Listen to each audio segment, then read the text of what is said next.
continue on that trajectory. Let's go and pick the base language for today, and then we'll go straight to the Ghana Stock Exchange to look at how January is ending on the equities market with Esther Edu.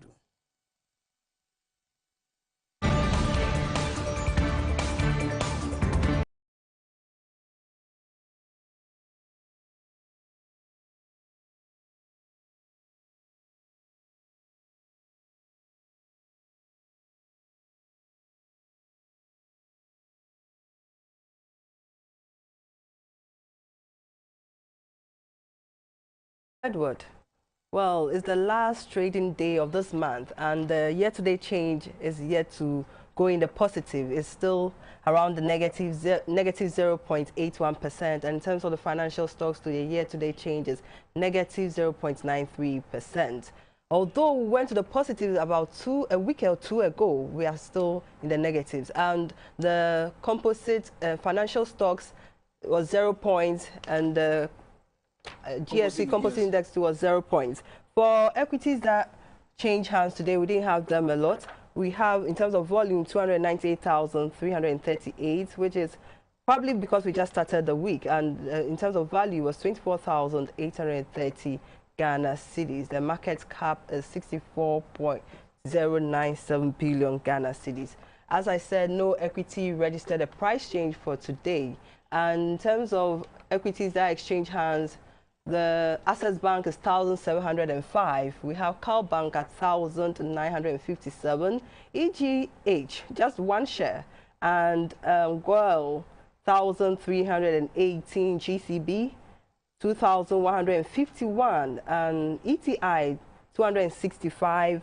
MTN Ghana, amazingly, 1,085. And SIC, 3,700. And PBC, 100. So in terms of the highest amount, I think we'll give it to SIC for today, 3,700 shares exchange hands from SIC. So that's about it for the stock market today. Thank you very much for the update from the Ghana Stock Exchange. So it means that we are wrapping the month of January on the note of negativity. We pray that the bearishness being experienced will change into bullishness in the second month of the year, that is February this year. Now we're going straight for a short break. When we come back, we're going to talk to the bright spark behind the massive rising revolution that has been witnessed in Nigeria, where they've reduced their importation by whooping $1 billion.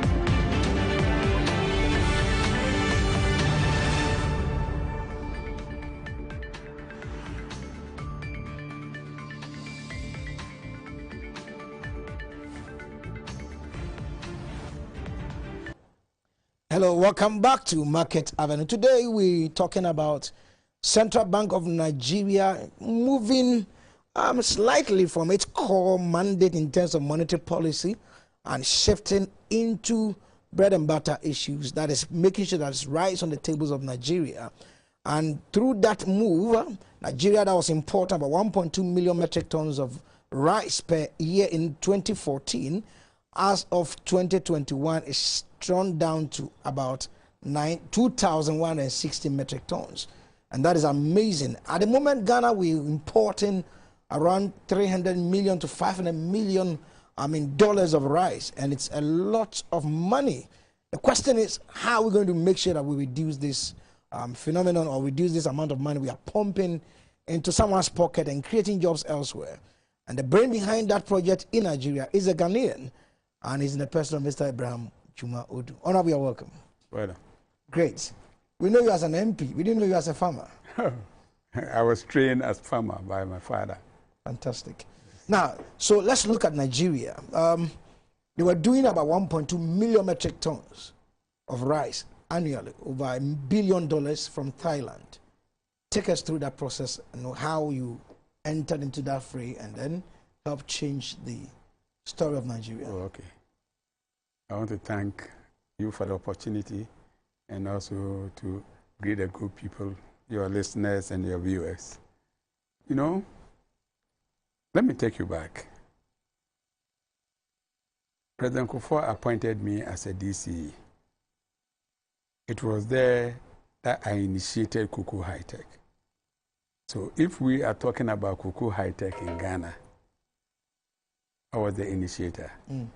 I did it with Wianco, Social Investment Fund. At that time, Mami Abena Dapa was the chief executive, with Foster, who is now at Agra, and then the NDPC CEO, Dr. Abrampa. They were the people who supported me. Okay. And then Cape Coast ADB came on board. And then, of course, we had Dr. Apia of Blessed Memory of Kuku Research Institute. I went to him, told him about how my people were suffering because Kuku was not doing well at Chufu Praso.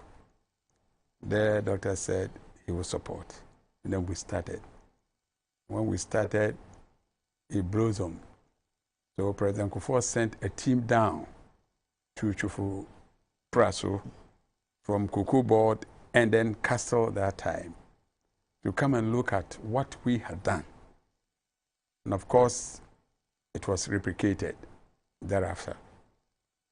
So in 2010, when President Kufuor was out of office, he had an invitation from Madam Selif Johnson of Liberia to come and help her do or resuscitate the cocoa industry in Liberia. Okay.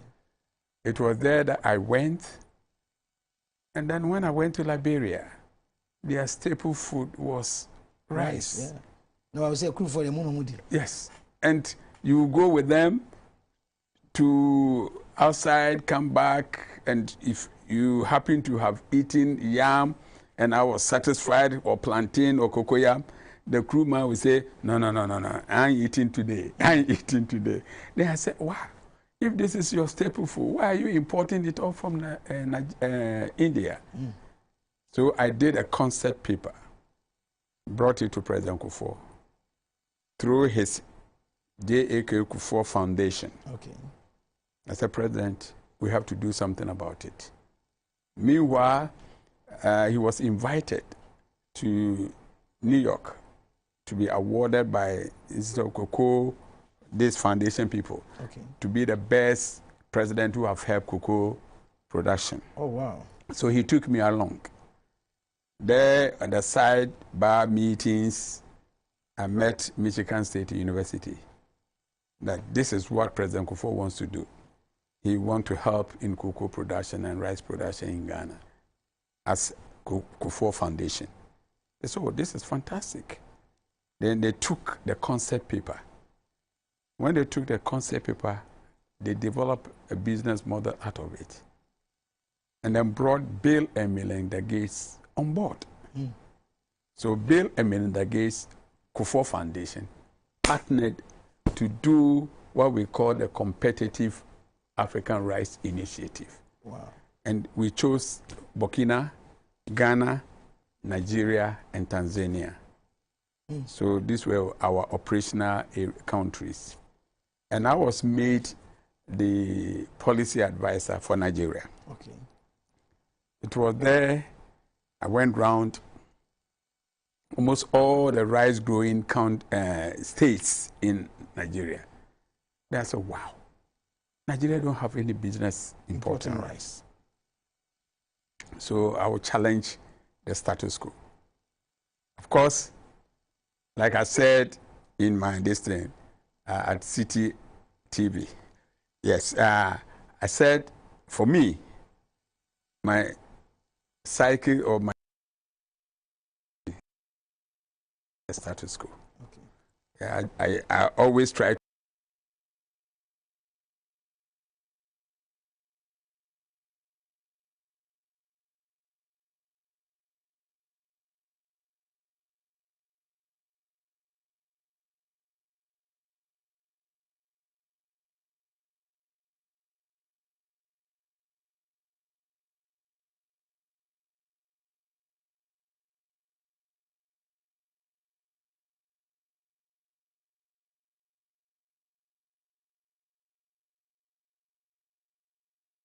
You have announced it, and that's it. But how did you get Nigerian Central Bank to switch? No, normally, technocrat in the financial sector beat conservative advisors, let me use that word.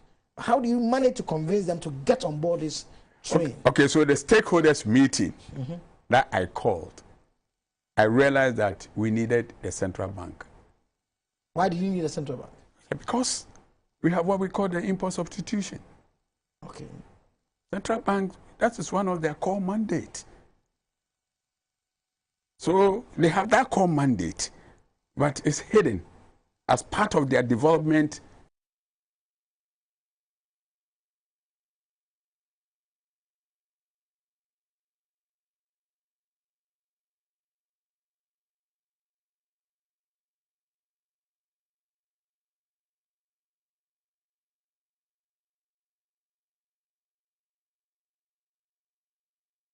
Movement, they were all there.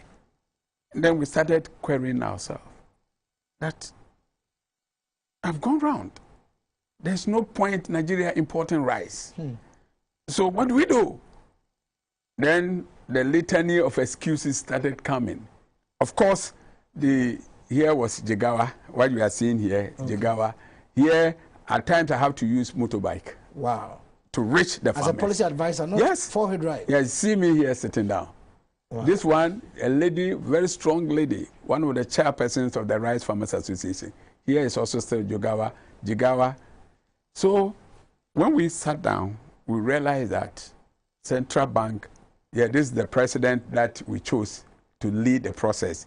Here, a lady who is, here, Kano, I was sitting with the rice farmers on the farm. Yes. No, this one is Akwa Ibom. This story hasn't come yet. Okay, we'll talk about that later. Yes, yeah. Okay, so when we reckon that Central Bank has funds for import substitution, then we started tapping into it. Now, so how did you break the back of the rice cartel in Nigeria? We have the same problem in Ghana. We've been talking about it over. We want to do it 2024 and 2025. It's like a rocket science. We are not able to get there. Now, that is why I was showing you where you show the warehouse. Yes, I saw it. There's a picture before. Yes, I saw it, yes. The lady was the president of the Rice Importers Association. So you brought her on board? I brought her on board. That man, President Kufuor have sent me here with Bellamy in the gate to help Nigeria do something unusual. Because we know you are importing all your rice from us. This time round, we want you to buy rice produced in Nigeria and then distribute. They say, wow, this is a wonderful idea. Fortunately for me, her son had his master's in agriculture. Wow. So the guys understood everything that I was saying and said, ma, what this man is saying, Oga, they call me Oga. What Oga is saying is correct. So let's listen to Oga and then let's support. So now the importers came on board. Then the complaint was the farmers were not ready because their morale was very low. What they were producing was not enough. The banks were also complaining. We give them loans they cannot pay. So everybody was saying, it's not possible. It's not possible. So we need to take a look at what we call the value chain between you and myself, between you and here and that kind of thing. And we came to a realization that we needed 3 pillars: the miller, the farmer, and then the input dealers, those who will supply the inputs, chemicals, seeds, and everything, were the 3 main anchors of the whole process. So when the central bank agreed to bankroll it, then we said we are going to do it upon these 3 pillars. So what they did was they would give the money to the miller. And the miller would do an agreement with the farmers. So if I'm a miller, and my capacity said that I need about 2,000 metric tons, 2,000 metric tons. What I will do is get farmers who can produce 2,000 metric tons for me in the whole year. And if I say produce, they will have to produce according to my specifications and not according to their farmers' specifications. Okay. One of the challenges those days, farmers were doing miscropping. I mean, no, they plant rice and plant some other crops. No. I mean, even with different rice. Types of rice. Yes, different type of rice. Okay. And you know that when the millers buy different types of rice, the mill is difficult. Very difficult, broken here and there. And so at the end of the day, the miller will say, you 2,000 farmers, I want you to do Faro 44, Faro 42, Agra, so and so. Okay, the type of rice. The type of rice that will suit me. So were you getting extension officers on board? I'm coming on that. And that project that we were doing, I was doing the advocacy aspect. But then we had a technical wing who were helping the farmers do all these good agronomical practices, improving their yield. When we started, it was around 1.5. Per hectare. Then we moved to 3. Then we moved to 4, 5. And now, currently, some are even doing 7. Per hectare. Per hectare. And if we are doing around 3.4, 3.5 to 4, then definitely, if any facility is given to you, you can repay. So how much, in terms of Ghana, per hectare, what are we doing at the moment? Currently, I know they are doing around 2.5, 3.5. So we are not there yet. And Ghana currently, the peasant farmers called me. Also, they have this problem of doing heterogeneous rice growing. So they also have a problem. Because if you talk to the millers, which I'm talking to them now, they will tell you that, yes, the farmer's rice is ready, but it's not the type that we need. If we go and pick that type of rice, we'll go bankrupt. Wow. So this is what is happening in Ghana now. So now, even though the farmers are crying, the millers are also crying because they have mills that have huge capacity, but they can't get paddy to mill. Now, on our time is against that. Now, so 2014 to 2021, let us see the difference that's happened in Nigeria. The difference is that they were importing about 1.4 million tons from Thailand alone. But as at now, they are importing only 2,000 metric tons of rice. So you can imagine. Now, let's look at Ghana. So since this revolution started, policymakers in Ghana, have they heard about this? Have they seen what is happening? Oh, yes, we have. Have they approached you? Yes, we have. So, I mean, I brought the project to the Minister of Agric. Dr. Friye inaugurated a committee. I was part of the committee. Central Bank came. The banks came. When was that? About 2017, thereabout, when I was an MP. Yeah, because the will. The willpower is not there. Yes, the will is not there. So Bank of Ghana, I think it's time for you to follow suit from Nigeria. Yes, policy rate is good, but there's more to what we can do to change the dynamics. Because today you are talking about fiscal space. We can reduce fiscal space by making sure that the pressure on the city is reduced, and then our importation is also reduced. Because the money we bring in, we take it out and import. Please go ahead, sir. So if Ghana will succeed, then I'm afraid I have to say that Central Bank would have to come in. But they would say of course, maybe ADB has to come in. No, ADB has started. No, when we held that meeting, ADB demonstrated the kind of pilot project they have done. So why are we not seeing the impact?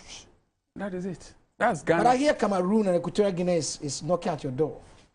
That man sitting there waiting for me. Yeah, he's sitting here. I must tell the viewers that there's a person from Cameroon taking him to Cameroon, Equatorial Guinea to go and do same projects in those countries. And we are not, since 2017, we're still marking time. Yeah, I think we are going to sit. That is too much, a long time. 2017 till now. And we are still saying we're going to do it. We will do it. You have been political. Oh yes, let me be political because I'm a political human being now. All right. You are also political. So looking at what we are doing, let's be sincere. Right. Do we are talking about willpower. Can we break that willpower? Because for me, I see the rice cartel guys, the Indians and the Lebanese guys, they are difficult to handle by the politicians themselves. But you see, that is why I said in Nigeria, we have African solution for African challenges. As a country, and especially in Africa, where we control 60% of arable land. In the world? In the world. I don't see any reason whatsoever for us to import food that we eat. Just imagine when the COVID broke out and we had to depend on rice from outside and we couldn't get it because of COVID. What would have happened to us? The name of supply chain disruption. So for me, COVID that broke up, I'm happy. It's a blessing in disguise. Yeah, a blessing in disguise. It has to turn our minds. Because to be honest, everything starts with the mind. Your mindset is a mindset issue. Wow. So it's a mindset issue. In your view, how are we going to make sure that just as you got Nigerians accepting you? Because I think there's something, I may be wrong though, but we don't like our own. It seems like that. Oh, we should like our own. We should like our own. Why shouldn't we like our own? When we know that our own is a blessing from God. Well, President Buhari will call you a population of 170 million people. You saw the letter they wrote to me? I saw the letter, yes. Yes. You saw the letter they You are the guest of honor. Yes. You saw the letter. Now, you see, apparently, what happened in Israel Moses' time, God said, I've heard the voice of my people. So I am sending you there to go and do what? Deliver them. So, Ghana, we have also heard the voice of God. If we haven't heard it from anywhere, we've heard it from Nigeria. That is your own man. You know, when I was over there, you saw the letter they brought. Yeah, I saw it, yeah. Ibrahim. Yes. In the north, they call me Ibrahim. Yeah, because you're called Abraham. Yeah. Then the south, they call me Abraham. So I'm virtually available. Fortunately for me, the National Service Secretariat, the CEO called me and said, brother, with this experience that you have, we have the farms in all the regions. So do a project paper for me so that we'll see how we can revamp it. And I think it's a good start. We can use that as a good start. And the Church of Pentecost, they've also approached you? They have approached me. Wow, that's good. Starting I'm excited the church is getting interested in this. Yes, that's they want to do... Kudos. Yeah, yes, Church of Pentecost want to do a revolution. That's it. They call it Rice Revolution. No, but you see me. Honorable. I'm a member. I know you're a member. But because you see, when Jesus preached to them, he said economically the people are deficient. Yes. So let them get them food to eat. Yes. So the church must not only preach. Yes. But the economic interest of the people must be taken on board. And my church currently, worship government, are also interested. We want to use it as a gospel message. Yes. Because at the end of the day... Yes, you come to the village and produce rice for me. Why would I come to church? Yeah. I can pay the tithe and offering. Yeah. So very soon, with the churches, we're going to start that crusade. And then with National Service Secretariat, what was interesting so much to me about the National Service is that they want to use the youth, what we produce to feed the school feeding. Wow. And then the president's initiative of free SHS. Okay.